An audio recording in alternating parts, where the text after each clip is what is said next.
સાપુતારામાં પર્યટકો ટ્રાફિક જામથી ત્રસ્ત બન્યા। રજાના દિવસે પર્યટકોનો ધસારો વધતા ટ્રાફિક જામની સ્થિતિ સર્જાઈ છે।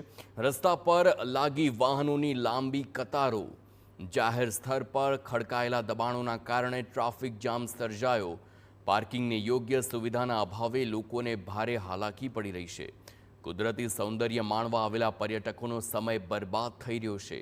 પાર્કિંગ માટે યોગ્ય વ્યવસ્થા કરવા લોકો માંગ કરી રહ્યા છે।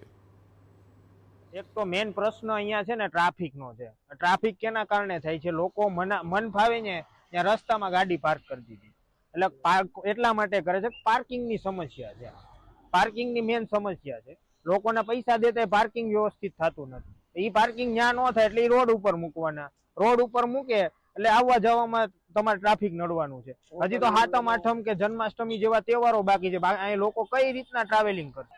और यहाँ हमने एक एंजॉय किया, बहुत रोपवे एंजॉय किया, बाकी स्पॉट एंजॉय किए। पर यहाँ एक दिक्कत है, जो यहाँ का पार्किंग का वगैरह इशू है, तो वो बहुत दिक्कत का लग रहा है। मतलब गाड़ियाँ रास्ते में खड़ी रहती है और जो ट्रैफिक है उसका भी बहुत बड़ा प्रॉब्लम है। एक एक घंटे पे गाड़ियाँ रुकी रहती है, तो इसका सरकार ने कुछ निराकरण करना चाहिए।